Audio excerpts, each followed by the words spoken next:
Welcome to Impact Makers Radio, featuring industry thought leaders sharing problem-solving insights to help grow your business and live the life you love.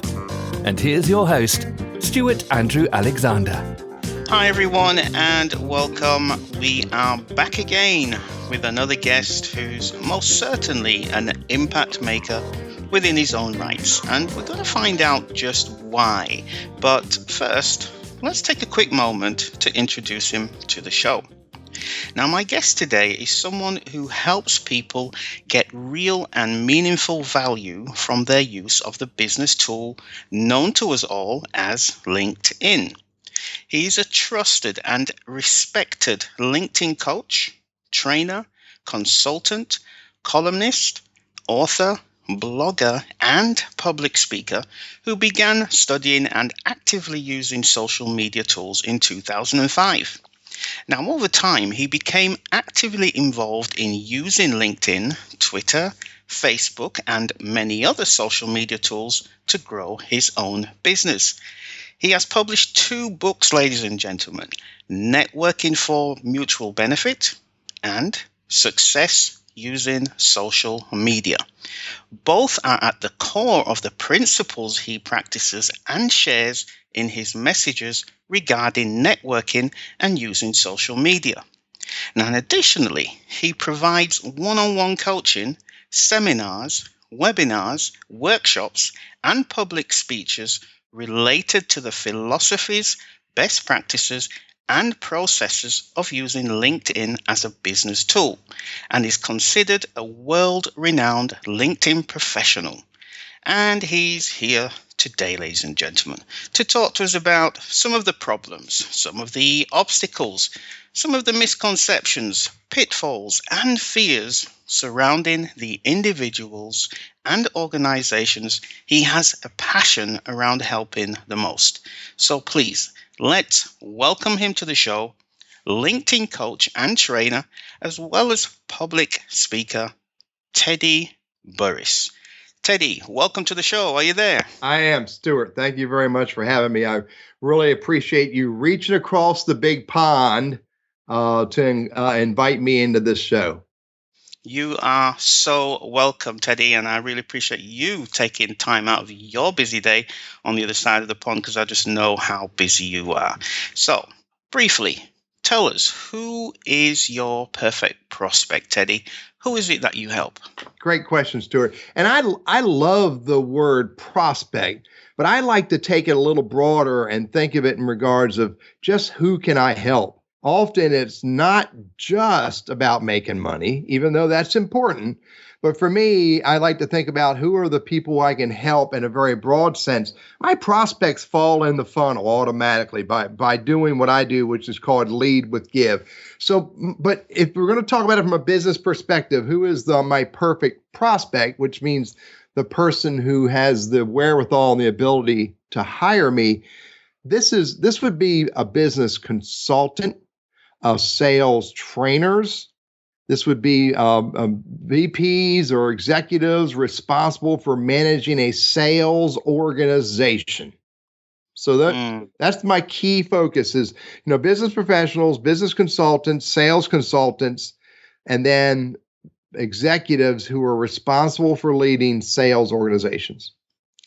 Okay, Teddy. So when you think about those specific group of people that you've just named, can you please share with us just 2 to 3 common obstacles that you come across which prevent those types of people that you work with from mastering LinkedIn as a business tool? Well, the great question, Stuart, because if I can't get them to overcome these preconceived obstacles, then they're not going to attempt to adopt some of the practices that I want to teach. The number one obstacle that I have to help business owners and executives and my target prospects to overcome, and number one obstacle is to accept or discover that LinkedIn is a business tool, not just a social media site. That's the number one big obstacle. It's a business tool, not just, and as I do air quotes, a social media site. The second thing they have to overcome is that they have to learn the best practices of using LinkedIn. That it doesn't happen innately. They have to learn this. And then the third thing, Stuart, is to teach these individuals how to, and here's big words, how to integrate the use of LinkedIn. Really big words. That's a really big word now. Steady on there, Teddy. Yeah, well, it's imperative, because if we don't integrate the use of new business tools into our day-to-day processes, we'll never use them, because we'll resist moving over to the other side and using something new because we're comfortable with what we're doing today. So I'm glad you asked the question this way, because it always makes me think, I've got to always figure out how to help my target clients figure out how to adopt these tools.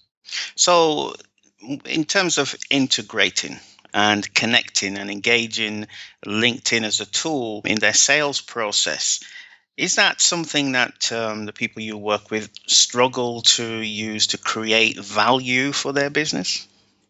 It is because, you can't integrate a new business tool into your daily routine until you can do two things. One, understand what this tool can do for you, and two, figure out how to do that. Too often people look at LinkedIn and there's so many different places to click.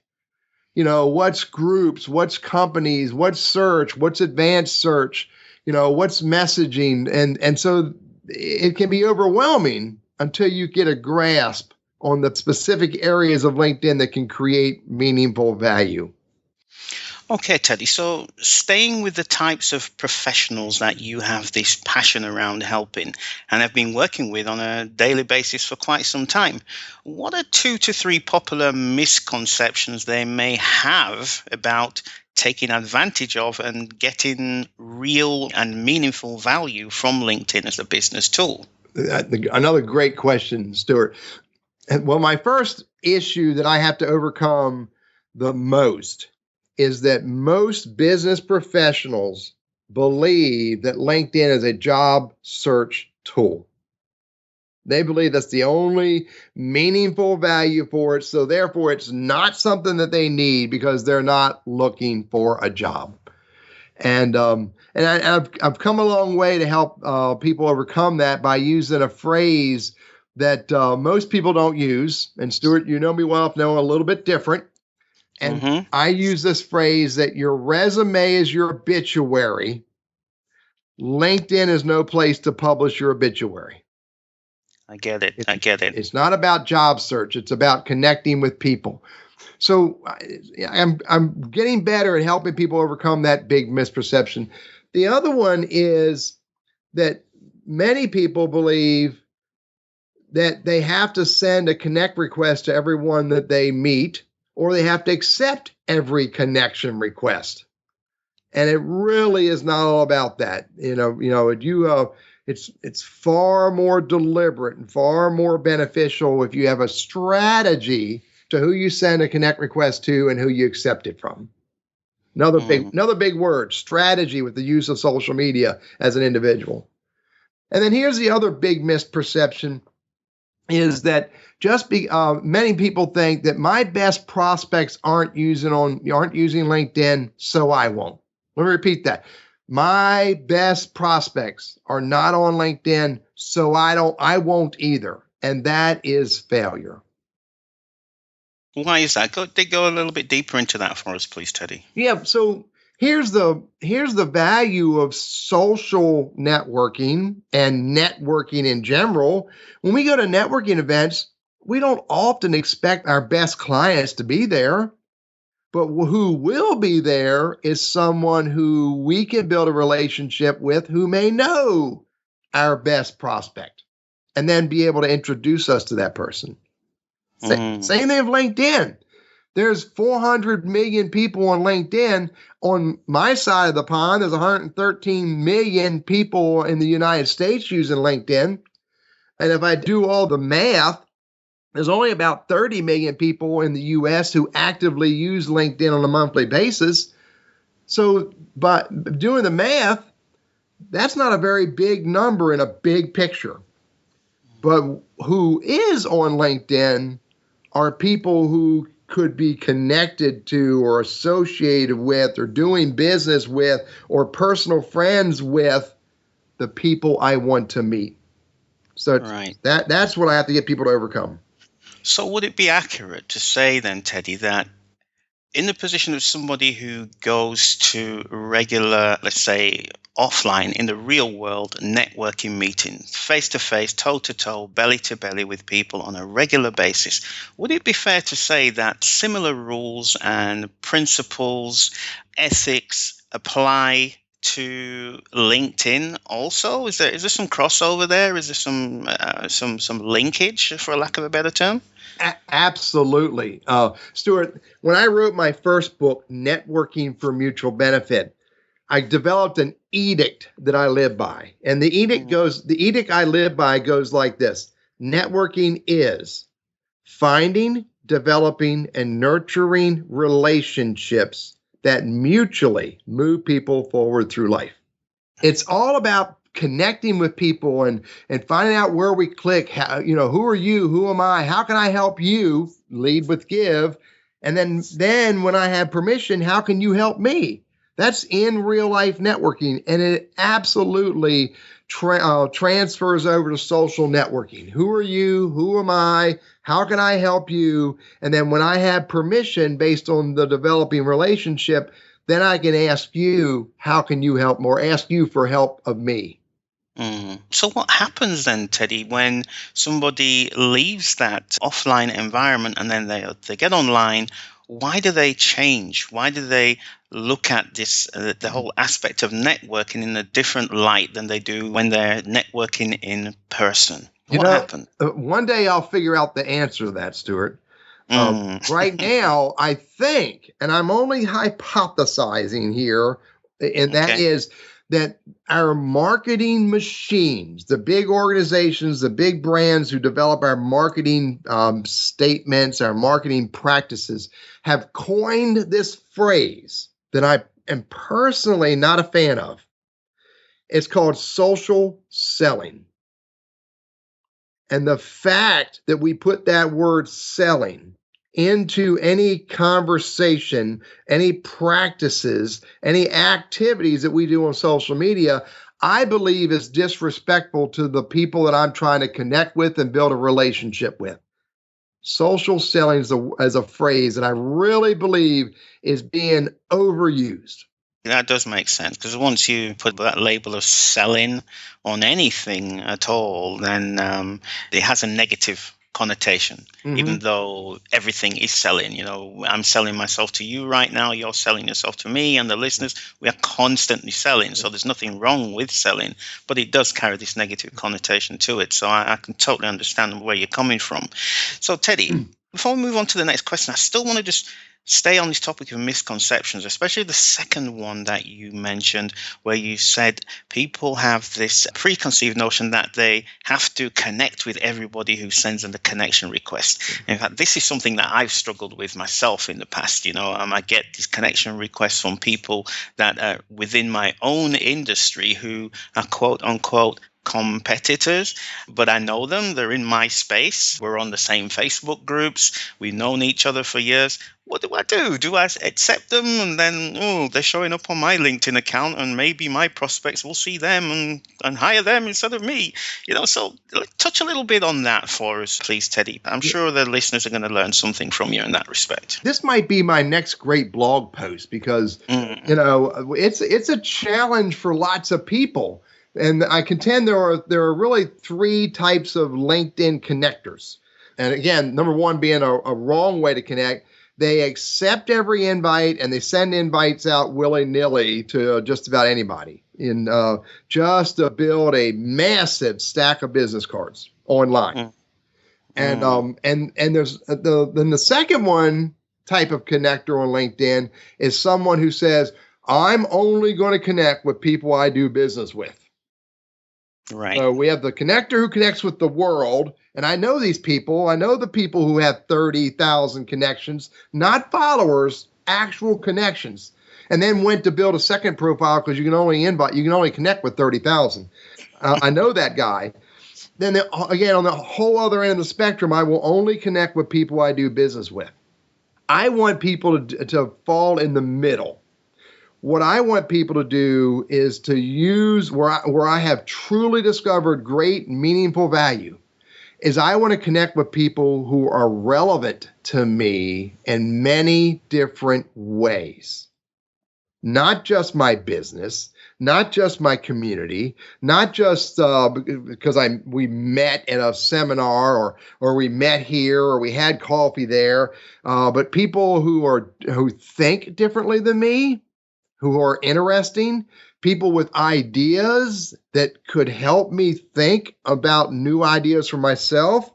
It's the word relevance, Stuart. It's all about relevance. And relevance is a broad term. It can't just be Teddy Burriss LinkedIn. It has to be Teddy Burriss in many different ways.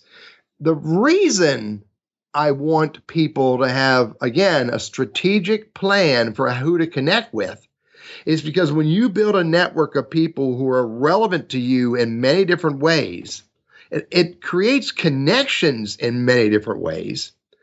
And the other thing that happens is that if you connect the way I teach you to connect, which is to immediately start engaging, not just collect business cards, then you do that piece of the edict, which, find, develop, nurture relationships. And that's where opportunities happen. This is a fascinating topic, because I get connection requests every single day. At least, 4 or 5 connection requests I receive. And I don't accept all of them. But sometimes I think, this guy's kind of, as you said, relevant to my business. And I'll accept them. And then I don't hear anything more. And I'm thinking, well, why did you want to connect with me in the first place? And it's almost, I don't know, I see it almost like collecting trophies, like, oh, I've got 365 connections now, and one more, I'm on 366. And it's kind of, I don't know, I've never been able to understand that part of LinkedIn where you're connecting with people and then you don't say anything. I really just it's a fascinating topic, and I can't wait for you to write up on that and shed some of your expertise on that particular topic. So, could talk a lot longer on that one, but we've got plenty more questions to go, Teddy. So, when you think about the individuals who you help and the organizations that you help, and those wanting to pursue their goals of getting real and meaningful value from LinkedIn, please just share with us a couple of pitfalls that they should be aware of before they actually begin on that journey of trying to build their business by using LinkedIn as a business tool. I wish we had way more time because the pitfall list is way bigger. I bet. But I'll bring it down to 2 of them that absolutely are paramount. And the number one pitfall is very similar to one of the misconceptions, and that is too many people believe that their LinkedIn profile is their resume. And it's not your resume. It's your online billboard that very clearly says, in my example, I'm Teddy Burriss, and I'm a LinkedIn coach, consultant, trainer, public speaker. And everything I put in my online LinkedIn profile needs to support that statement. Even the past experiences that I've had, it all needs to, in many direct and indirect ways, it needs to support the statement that your LinkedIn profile is your public billboard and not a resume. Give us an example, Teddy. Okay, so if you were to go look at my LinkedIn profile today, Stuart, and you scroll through my LinkedIn profile, everything you read on it is going to be relevant to who I am today. My current position, obviously, or that would be failure. But if you look at my past positions, the only thing that I talk about here, big statements, the only thing that I talk about in my previous positions is the things that I did back then that are either relevant to who I am today or show professional growth. Interesting. Very interesting. And there's lots more that, people need to learn about how to build a compelling, here's my words, proud, bold, slightly pompous LinkedIn profile. The second big pitfall is believing that they can build a LinkedIn profile and make money from it. Or they can build a LinkedIn profile and by doing that, it's going to help their business. And it won't. It absolutely will not. There are 3 key pieces that you have to do on LinkedIn for it to participate in growing your business. And building your profile is only one of those pieces. And the other 2? Oh, I kind of thought you might want to know. Well, you dropped it out there. You're not going to leave the show without telling us. So please spill the beans. You have the floor, Teddy. After you build a bold and proud LinkedIn profile, the second thing you have to do is build a strong, meaningful, and relevant network, which goes back to your strategic plans for sending invites out and accepting invites. You've got to build a network of people who care about you a little bit, or interested in you a little bit, or at least aware about who you are, so that and relevant to who you are, not just build a big pile of people. That's the second thing, build a relevant and meaningful network. The third thing that you have to do, Stuart, to create value using LinkedIn to help your business or achieve whatever your goals are. I also teach this in career transition, not just business. Whatever your purpose and goal is, the third thing you have to do is you must build a reputation. And hopefully we're thinking a positive reputation, not just, hey, I'm Teddy, I'm this, I'm that, but a positive reputation relevant to who you are and what you do. And the way you do that is through your engagement, your conversations, the stuff you share, your comments on other people's posts, the groups that you're involved in. It's 3 legs, Stuart. I think that if we all think about it a little bit, everything that creates success in life often is based on 3 things. And in LinkedIn, it's your profile, your network, and your reputation. Moving on from this point, Teddy, now you and your lovely wife, Rebecca, I've done my research. You started BURRISS Consulting way back in 2010 with the main goal of training and coaching individuals on the best practices and processes of using LinkedIn as a business tool. Mm-hmm. Now, I can imagine that you've both seen a lot happen during that period of time. So, taking your combined experiences into consideration, Teddy, what are 2 to 3 of the most common fears that prevent the people you work with from achieving their desired outcomes when using LinkedIn as a business tool? Stuart, this is a conversation that comes up all the time, and I've developed a speech around it. The speech is titled Dealing with Risk and Fear. Risk and Fear. Because and that all comes back down to the one word that pretty much does not exist using social media. For the most part, does not exist. And that word is privacy. There is nothing private about using social media. Yeah, on LinkedIn, there's a few fields that you can, actually, there's only a few fields. Interestingly enough, I think it's only your contact information that it has any real privacy control. But everything else, here's the big words, everything that you share on social media is for the most part accessible by others. And who those others are depend upon the boxes you check, public or connections or whatever. What I want to teach people, what I do teach people to do, Stuart, is just accept there is no privacy. And therefore, if there is no privacy, take advantage of that. And everything you do on LinkedIn should be 100%, let me repeat, 100% public. If you're going to use LinkedIn as a business tool, why do you only want to make it accessible to a few? Let it be accessible to everyone. And then the other piece of that, Stuart, is to follow another edict that I live by. And that edict is never do, say, or engage. Let me repeat that. Never do, say, or engage on LinkedIn in a way you don't want to be seen, heard, or perceived in life.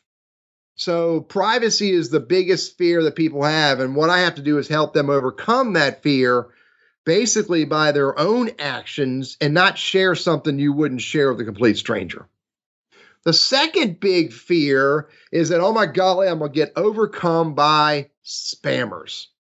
I'm going to get overcome by people who, want to get into the corporate office or get into the ivory tower that I'm in, or I'm going to get overcome by people who just want to take me for everything and take me. Sell me the wrong stuff, try to get a meeting with me to, promote their own selfish interest. And that is true. There are people out there who are focused on their own self-interest and not thinking about quote unquote mutually beneficial engagement.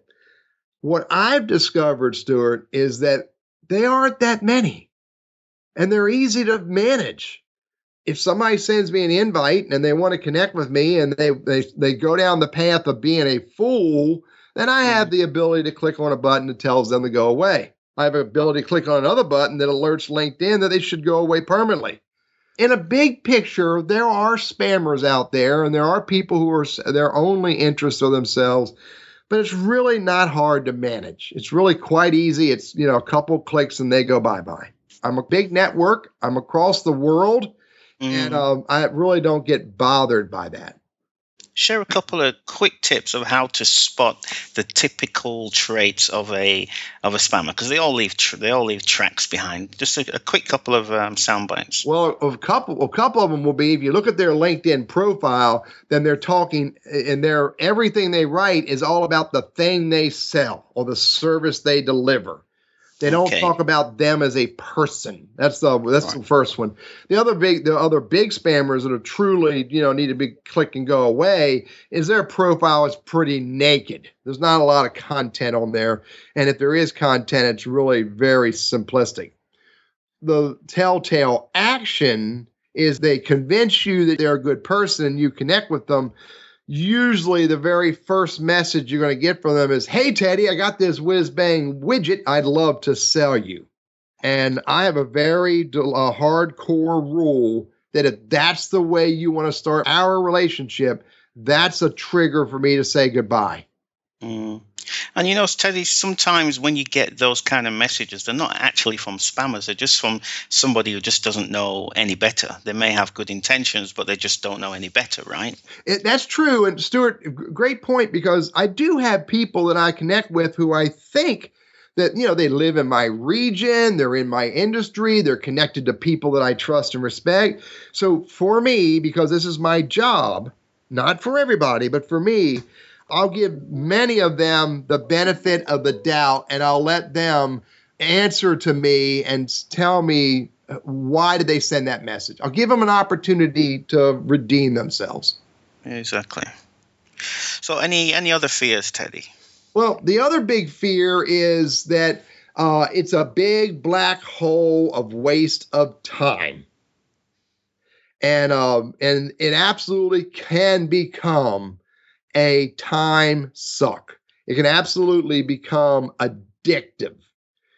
And the way you overcome addiction is by learning the best practices of using the tool and using it in a deliberate manner. Yeah. Teddy, can I ask you a personal question? I guess. You just really seem to absolutely love what you're doing. I can just feel this passion coming through. Are you having fun talking about this topic, Teddy?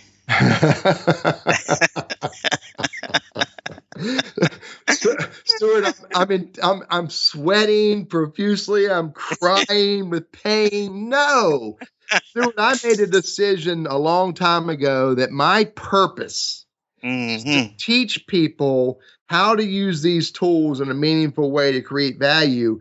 And I live this. I love it. I really do love teaching, again, the best practices, the philosophy. And here's my big moment, which told me I was on the right journey, Stuart. I was working with an executive of a large organization. I'm talking about an international organization, and one of their city executives. And I was explaining to him the benefits of using LinkedIn, and he looked at me. He said, "Are you for real? We can do that?" And I was like, "Yes, sir, you can." It was, that aha moment Oh, that I man. get from people that really gets me pumped up. So yes, Yeah. sir, the answer is I enjoy what I do every day. Yeah, and that's just so obvious. I mean, your enthusiasm is infectious, and you're gonna feel that coming through the airwaves. I'm just so glad that you found the time to speak with us today, Teddy. So the next question I got for you, right? Whenever I ask this one, it's kind of funny question because it sounds like it's an obvious question, but I have to ask it anyway on behalf of the listeners. So when you think about the people who you work with, why would they want to take more advantage of LinkedIn as a business tool? You know what, Stuart? There's a big mystery for many people. In the US, there are 250 some million working people, 250 million professionals, full-time, part-time in the US. 250. There's only 112 million or 100 and some million people in the US using LinkedIn. So only 50% actually have a profile.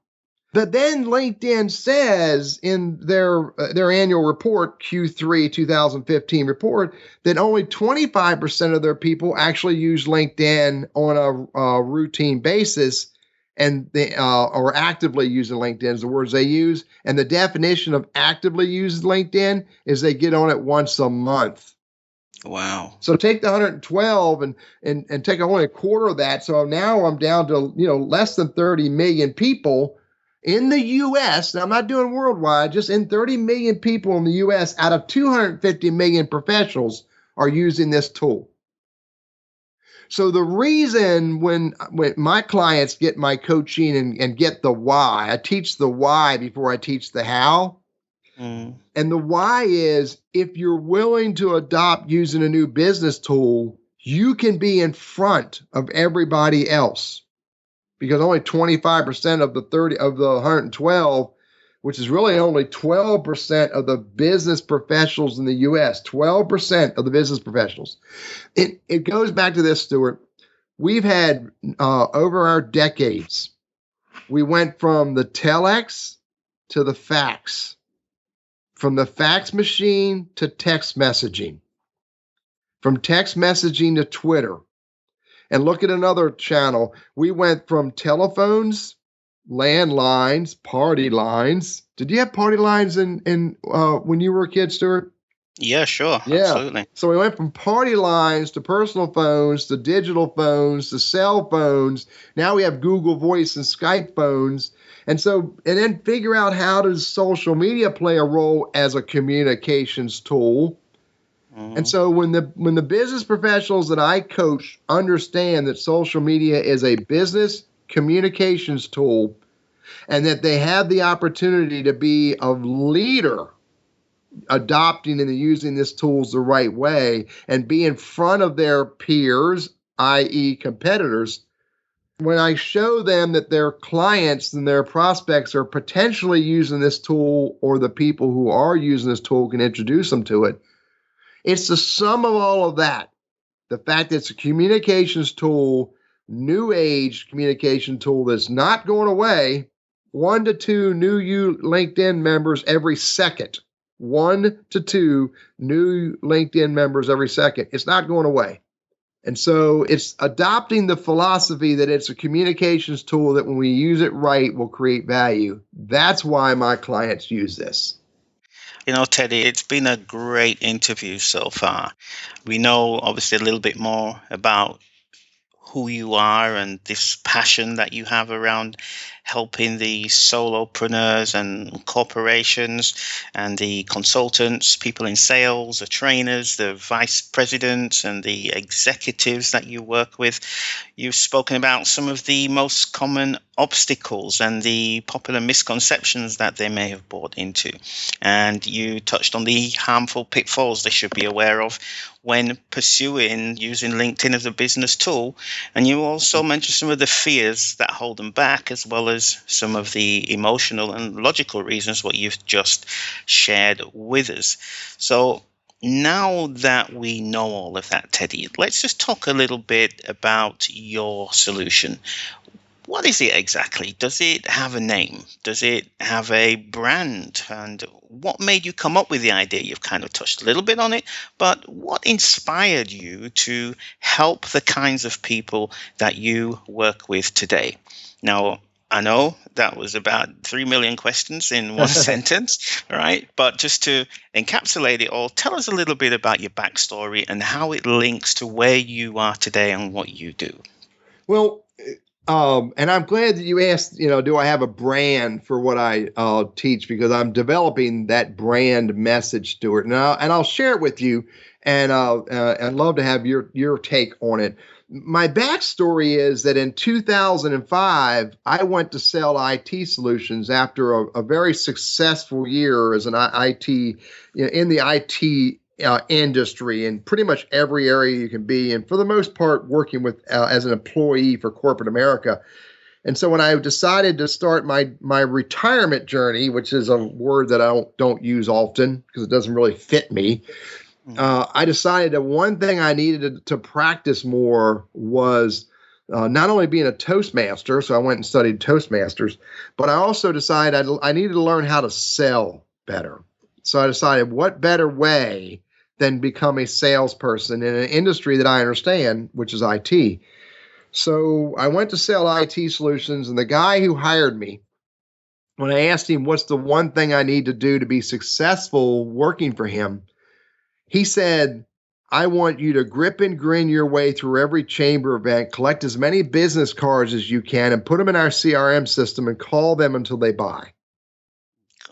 I was like, oh, man, I just quit my corporate job to do this. This is not what I signed up for. I bet. Yeah, so I was a little disillusioned. I remember coming home and telling my wife, I said, babe, he wants me to cold call, and I'm just not interested in doing that. And my wife jokingly said, hey, boy, you quit your job. Figure out how to make this one work. And so I did. I went and studied Toastmasters. I went and studied Dale Carnegie. I studied Keith Ferrazzi's book, Never Eat Alone. I read Ralph Waldo Emerson's books, Self-Reliance. And that's how I learned how to network, by studying people who were successful in life.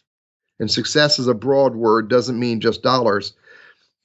And so then I also discovered LinkedIn and Facebook and Twitter along the way and realized, these play a role in what I'm trying to do. And so I really started experimenting with social media. And LinkedIn, I really, really started experimenting with and figured out this thing works. I can use this as one of my tools to help me grow my business. And Stuart, it did. I got to the point in 2008, 2009 when the economic machines across the world started failing. I was still growing my business, and it was growing differently than I thought it would. But I was growing my book of business, working for this IT organization, and I was growing it because I was making connections, building relationships, and helping people. And I realized I want to go teach people how to do this because it works. So that's my backstory. I went and started using them and discovered that they are a powerful tool when you use them the right way. And that's how I became Teddy Burriss, LinkedIn coach, consultant, and trainer. So that's my backstory. And it really, for me, I'm blessed by that story. I'm blessed by my experiences. And I'm blessed to have the opportunity to help others learn what I've learned. And it took years to learn it, and I'm hoping to teach it to them in a shorter amount of time. Perfect. And I hope that with you coming on the show that this is going to play a role in you being able to place yourself and your services in front of the right people at the right time, because you've certainly demonstrated that you are an educator and an advocate for your prospects and clients' success. You certainly have demonstrated that you care. That's what has been the standout thing for me in doing this show. I can actually just feel that you care so much for the people that you work with, Teddy. So I admire you for that, really. I do. And I'm really happy that you've been able to come on the show and share some time with us today. Thank you, sir. So you're so welcome, my friend. You're so welcome. So finally, Teddy, I could sit here and speak with you all night. And I just really feel that we've touched the tip of the iceberg. There's so many questions that I personally have about LinkedIn. And I'm sure the people listening to the show have tons of questions about LinkedIn, but we've run out of time, Teddy, basically, at the end of the day. So if there is a individual or someone representing an organization, such as the consultants that you work with, or the salespeople, the trainers, or a VP, an executive in charge of managing teams, or an HR director, or even an event organizer looking to bring somebody in and speak to their teams, if they're listening to this show right now, Teddy, and they're thinking, something, this Teddy Burriss and his wife, Rebecca, they sound like a fantastic team. We want to know more. We want to get to understand more about this LinkedIn monster. Okay, so if that's the case, Teddy, how would they be able to get hold of you? Stuart, I've been branding myself as TL Burriss since way back in 2000. So I tell people, if you're looking for Teddy and you can't find Teddy, you ain't looking in the right places, that's for sure. Just go Google TL Burriss, RRS, and you can find Teddy Burriss. There, if I Google TL Burriss today, there's 2,470 results with TL Burriss. And I would wager that 99% of them, if not 100% of them, I'm on page 15 and they're still all about me. TLBURRISS. Now, in a more deliberate way, Stuart, I absolutely am always open to a meaningful connection between me and someone I can help.